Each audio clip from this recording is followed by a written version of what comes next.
जय हिंद friends, welcome to my YouTube channel exam Jyoti. आज हम लोग NT-UGC नेट का इंग्लिश लिटरेचर का पार्ट 3 चैप्टर नंबर 18 का क्लास करने जा रहे हैं। हमारा टॉपिक है फिक्शन इन मॉडर्न, जिसमें मॉडर्न एज मेजर नॉवलिस्ट रहेगा। इस सारे के बारे में हम लोग डिस्कस करेंगे।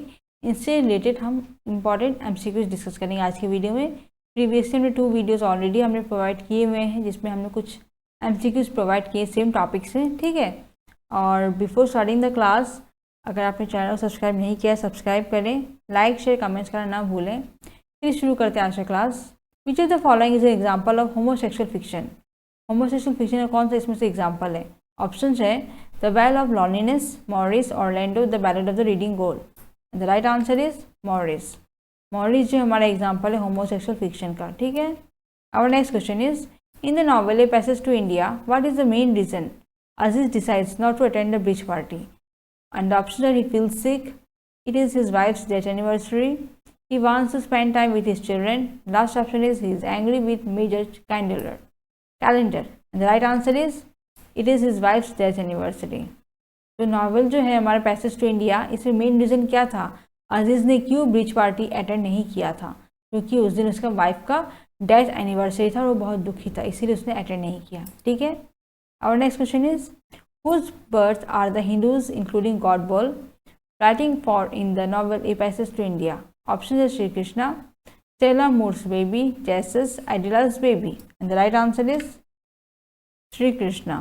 तो किसके बर्थ को लेकर हिंदूज में लिखा गया है in the novel passage to India? तो वो है श्री कृष्णा जी को लेकर, ठीक है। और next question is the motto only connect is taken from, and the options are Joseph Cornes Nostromo, Rudyard Kipling's Scheme, H.G. Wells' The History of Mr. Polly, and last option is E.M. Forster's Howard's End. And the right answer is Howard's End. E.M. Forster जी का लिखा हुआ Howard's End है, जिसमें only connect का मोटो use किया गया है, ठीक है। Our next question is what happens to Kuno at the end of the story and the machine stops by E.M. Forster? So क्या होता है एंड में कुनो के साथ? जो स्टोरी है हमारा मशीन स्टॉप्स, जो कि लिखा गया है फॉस्टर जी के द्वारा।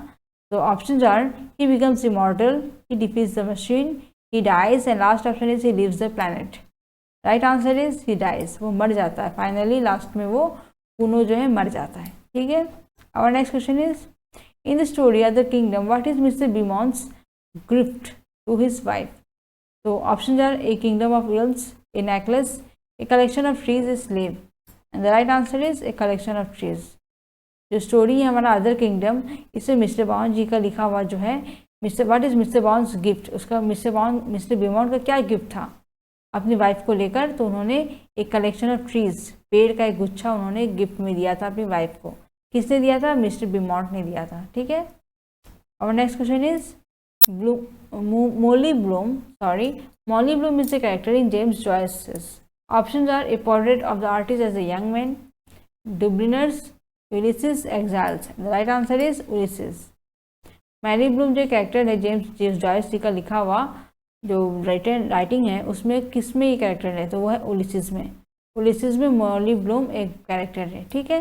Our next question is the structure of Ulysses parallels which epic of Homer? And the options are the Iliad, the Odyssey, both A and B, and last option is none of the above. And the right answer is the Odyssey. Structure Ulysses जो है इसका structure totally क्या है? Homer जी का कौन सा epic है जो कि उससे मिलता जुलता है, ठीक है। तो यूलिसिस का जो स्ट्रक्चर बनाया गया है वो टोटली होमर जी का ओडिसी से मिलता जुलता है, ठीक है। और next question is which public house featured in Ulysses is still allowed to sell drink? Options are Davy Byrnes pub, Don's pub, third option is both A and B. Last option is none of these. The right answer is Davy Byrne's pub.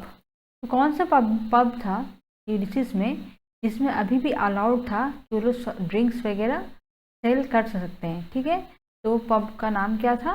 तो Davis Byrnes pub. इसमें drinks को sell करने की permission अभी भी थी, okay. तो that is Davy Byrnes pub, okay. Our next question is with whom is Stephen not identified in novel Ulysses? And the options are Odysseus, Telemachus,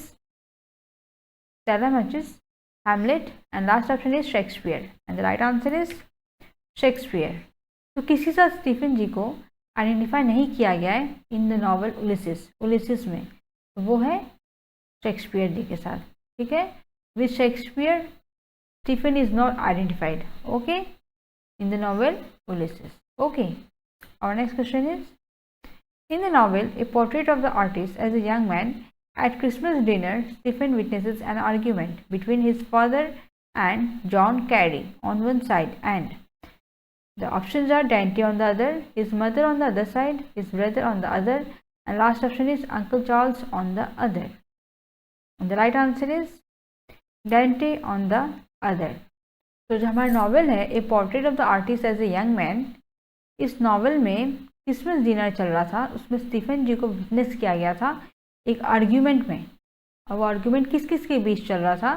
father John Carey on one side, एक side में father थे and John Carey थे, okay, और other side में यहाँ पे कौन थे? डेंटे थे।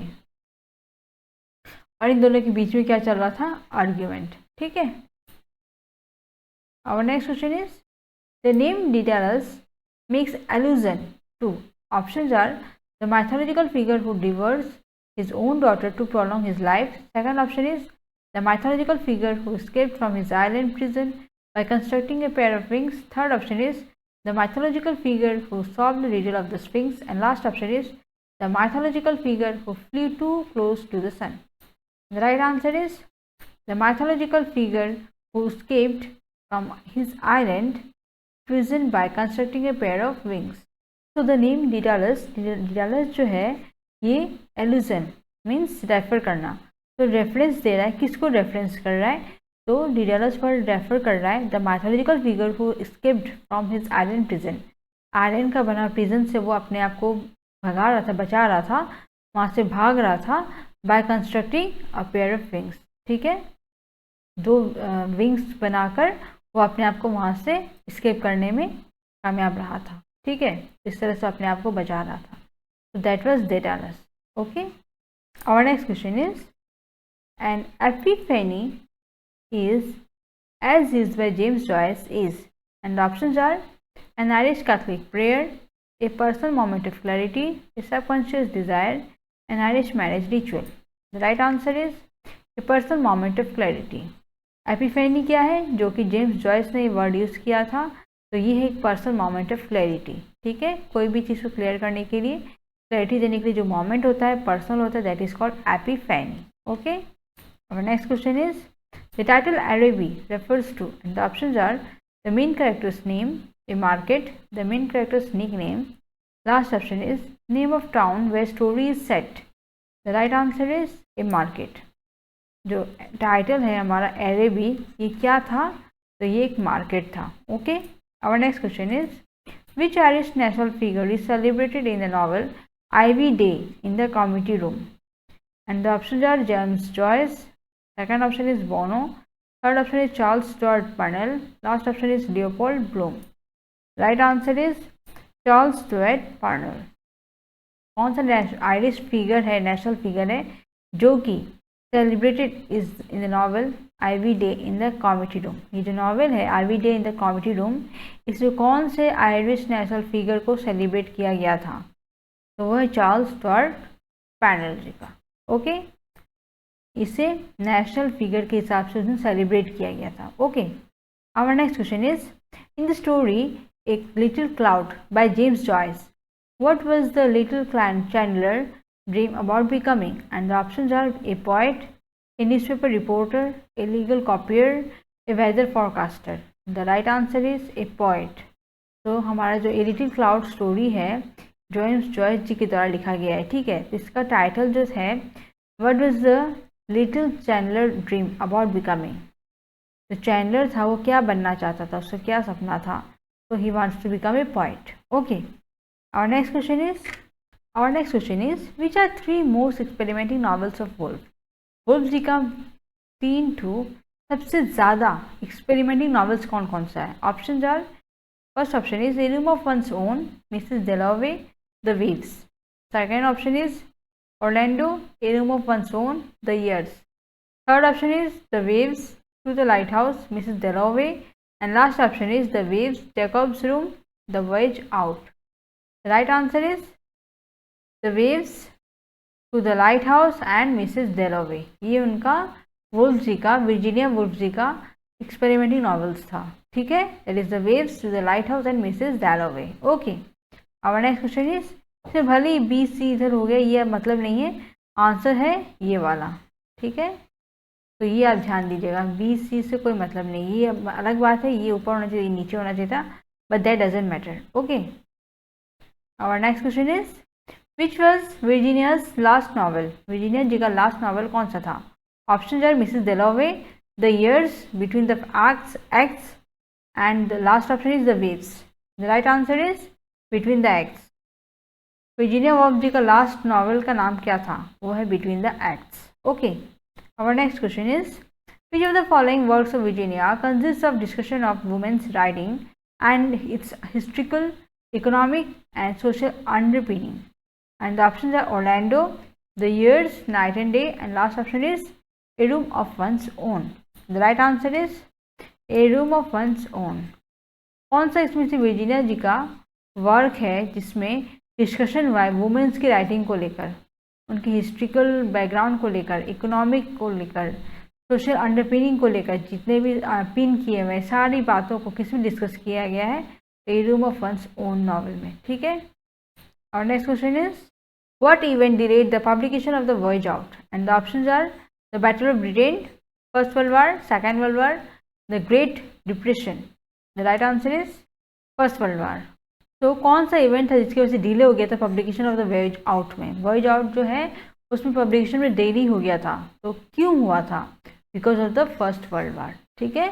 फर्स्ट वर्ल्ड वार की वजह से पब्लिकेशन में देरी हो गया था, डिले हो गया था. ओके, और next question is, what happened to Virginia after completion of a novel? Options are, first option is she celebrated with Champion, second option is she called Lagleton, Stretchy and boasted, third option is she fell into a deep depression, and last option is she went on vacation. And the right answer is she fell into a deep depression. तो Virginia Woolf जी जब एक novel अपना complete कर ली थी, after completing हर novel, वो उन्हें क्या हो गया था, तो वो एक डिप्रेशन में चली गई थी, ठीक है. She fell into a deep depression, उन्हें बहुत गहरा सदमा लगा था. Our next question is, the novel Mrs Dalloway covers how much time. And the options are 1 month from May to June, 1 day from morning to night, 1 year from June 1922, and 1 week from 14 June 1923 to 20 June 1923. Right answer is 1 day from morning to night. तो Mrs डेलावे जी एक the novel जो है उनका, उसको उन्होंने कितने समय में कवर किया था, लिखा था, तो एक दिन में सुबह से लेकर रात तक उन्होंने कंटिन्यू लिखा था, उन्होंने एक नॉवल तैयार किया था. तो it's really very hard working, very charming. Okay, ये एक दाद देने वाली बात है कि उन्होंने एक दिन में एक नॉवल कंप्लीट किया था. It's very means really amazing matter, no. आश्चर्य लगता है कि ऐसा पॉसिबल है क्या, but she has did it, she has done it, no. तो चलिए बढ़ते नेक्स्ट क्वेश्चन की तरफ. In which book of D.S. Lawrence Oedipus complex has been employed? And the options are Woman in Love, Sons and Lovers, Lady Chatterley's Lover, and the last option is The White Peacock. And the right answer is Sons and Lovers. कौन से D.S. Lawrence जी के कौन से book में Oedipus complex जो है इससे has been employed, इसका जिक्र हुआ था, ठीक है. सन्स एंड लवर्स, ठीक है. सन्स एंड लवर्स बुक में D.S. लॉरेंस जी का जो ऑडिपस कॉम्प्लेक्स है, इसको एम्प्लॉयमेंट हुआ था, इसको काम मिला था, ठीक है. Our next question is, which novel by Lawrence was his first published novel. Options are sons and lovers, trespasser, white peacock, the rainbow. And the right answer is white peacock. Which novel of Lawrence, Lawrence ji का कौन सा novel था जो कि उनका पहला published novel था, तो वो है the white peacock. Okay, our next question is, what aspects of Lawrence novels made them controversial during his lifetime. Options are misogyny, fascist politics, obscene language, frank treatment of sex. And the right answer is frank treatment of sex. तो कौन सा उनका Lawrence ji का novel था जो कि बहुत कंट्रोवर्शी था, तो answer will be this. Okay, Our next question is, which of the following novels by D.H. Lawrence was or were banned during his lifetime? Options are Lady Chatterley's Lover, The Rainbow, Sons and Lovers, both A and B. And the right answer is the Lady Chatterley's Lover. तो lady Chatterley lover जो है ये उनका ban किया गया था, ठीक है, उनके लाइफ में, जो कि लिखा गया था लॉरेंस जी के द्वारा. Okay, our next question is, who is Mrs Morel's favourite child until he or she falls ill and dies in the novel Sons and Lovers? And the options are Annie, William, Paul, Walter. And the right answer is William. कौन सा moral जी का favourite child था, ठीक है, जब तक वो बीमार नहीं पड़े थे, मर नहीं गए थे in the novel Sons and Lovers? तो वो है William. William ji Mrs Morels की फेवरेट चाइल्ड थे, ठीक है, जब तक वो जिंदा थी, जब तक वो बीमार नहीं पड़ी थी और मर नहीं गई थी. कौन से नॉवल में? तो सन्स एंड लवर्स में. ओके, और उनका चहेता चाइल्ड कौन था? तो William. Okay, our next question is, the novel Animal Farm relates to what? Options are French Revolution, Russian Revolution of 1917, dictatorship, none of the above. And the right answer is Russian Revolution of 1917. Animal जो farm है novel, ये किससे related है? तो ये हमारा animal farm जो novel है ये रिलेटेड है हमारा रशियन रिवोल्यूशन ऑफ 1917 से, ठीक है, इन दोनों का गहरा रिश्ता है. और नेक्स्ट क्वेश्चन इज, ओके, अब हम डिस्कस करेंगे प्रीवियस ईयर एमसीक्यूज. ओके, इससे पहले हमने इंपॉर्टेंट एमसीक्यूज डिस्कस ऑलरेडी कर चुके हैं, ठीक है, प्रीवियस वीडियोस में भी और इस वीडियो में भी. बट अब हम क्वेश्चंस डिस्कस करने वाले हैं जो कि ऑलरेडी हमारे यूजीसी नेट में पूछे गए हैं. ओके, हमने इसमें ईयर मेंशन नहीं किया है कौन सी ईयर में ये क्वेश्चन आया है, बट हाँ ये है श्योर कि ये हमारे ऑलरेडी यूजीसी नेट में पूछे गए क्वेश्चन है. So video is very important, question are also very important. तो आप अच्छे से देख लीजिएगा, समझ लीजिएगा, because this it may come again. Okay, तो चलिए शुरू करते हैं प्रीवियस ईयर एमसीक्यूज. तो हमारा प्रीवियस ईयर एमसीक्यू का पहले क्वेश्चन है, identify the story for which E.M. Forster wrote the libretto for its opera version. And the options are The Heart of Darkness, The Man Who Would Be King, Billy Budd, Death in Venice. And the right answer is बिल्ली बुड. हमें identify करना है story को जो कि E.M. Forster जी के द्वारा लिखा गया था. He wrote libretto for his opera version. तो ऑपेरा वर्जन के लिए उन्होंने जो लिब्रेटो में लिखा था उसमें से कौन सा कहानी था? तो वो है Billy Budd. Okay, our next question is, Virginia Woolf's to the lighthouse has a tripartite structure and the three parts are named the following except. Options are sky, window, time passes, the lighthouse. Right answer is the sky. तो पूछा गया है Virginia Woolf ji का जो to the light house है इसमें tripartite structure है, ठीक है, 3 स्ट्रक्चर है जिसका पार्ट करके मिक्स करके बना हुआ है. तो 3 parts are named after the following. 3 पार्टों का जो नाम दिया गया है उसमें एक्सेप्ट यानी ये नहीं है, तो वो क्या है? The sky. ठीक है, our next question is, in Ulysses Leopold Bloom works for Dublin. Option है bar, park, newspaper, bank. And the right answer is park. Ulysses में लियोपार्ड ब्लूम जो है कहाँ पे काम कर रहे थे? For Dublin park. Okay, our next question is, most blameless is he centered in the sphere of common duties, he said not to fail in offices of tenderness. Options are, he shows heroic qualities, he is patient and selfless, he is very much like his father, and last option is, he may be too tender hearted to be king. And the right answer is, he is patient and selfless. आपको इस line को complete करना है, ठीक है. Most blameless is ही, मतलब उसे blame नहीं कर सकते. Centre in the sphere of common duties के बीच में था, वो सेंटर में था, ठीक है. Reason not to fail in offices, वो ऑफिस में फेल नहीं करता था, बट ये पेशेंट था और सेल्फलेस था, ठीक है. तो इस तरह से हमें इससे फिल करना था. Our next question is, which Lawrence 1926 novel the plumed serpent is set in which country? And the options are Egypt, South Africa, Mexico, Peru. And the right answer is Mexico. D.H. Lawrence ji का 1926 का जो novel है the plumed serpent, ये कहाँ set किया गया था, कौन सी कंट्री में? तो मैक्सिको में, ठीक है. Our next question is, who narrates heart of darkness, किसने लिखा है? Options are Marlow, director of companies, kids, an unnamed narrator. Right answer is an unnamed narrator. Heart of darkness किसने लिखा है? तो इसका कोई नरेटर का नाम नहीं है, ठीक है, an unnamed narrator. Okay, our next question is, when was the English ban of James Joyce Ulysses lifted? And the options are 1924, 1945, 1936 and last option is 1962. And the right answer is 1945. तो Joyce ji का जो Ulysses था lift किया गया था, ठीक है, इसे इंग्लिश बैन कब पड़ा था, कब इसे बैन किया गया था इंग्लिश में, तो वो है हमारा 1945 में। जेम्स जॉयस जी का जो उलिसिस है इसे तो कब हुआ था, तो 1945 में बैन किया गया था, ठीक है। Our next question is a remarkable novelist of India English modernist phase who wrote a short book on what the novel is remarked, "Oh dear, yes, the novel tells a story. Identify the novelist." Options are Virginia Woolf, James Joyce, E.M. Forster, D.H. Lawrence. The right answer is E.M. Forster. So हमें identify करना है novelist को जो कि remarkable थे, ठीक है, novelist of the English modernist phase के जिन्होंने शॉर्ट बुक लिखी थी, okay, on what the novel is remarked, oh dear yes the novel tells a story.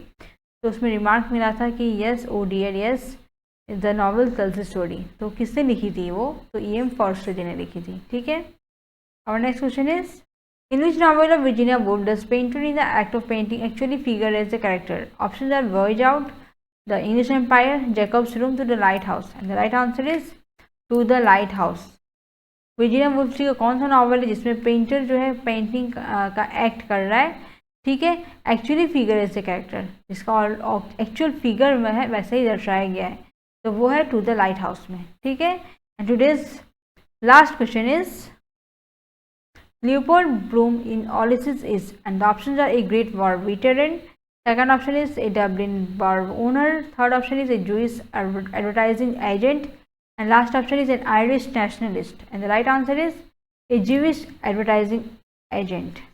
तो लियोपोल्ड ब्लूम उलिसिस में क्या थे, तो एक जीविश एडवर्टाइजिंग एजेंट थे, ठीक है। तो आशा करते हैं आपको हमारा वीडियो पसंद आया होगा। एंड अगर आपको वीडियो अच्छा लगा, इंपॉर्टेंट लगा MCQs, देन अगर हमारे चैनल को सब्सक्राइब नहीं किया है तो सब्सक्राइब करें, लाइक शेयर कमेंट्स करना ना भूलें, जितना ज़्यादा हो सके शेयर करें, so that every aspirants will get my videos. Okay, thank you. Jai Hind.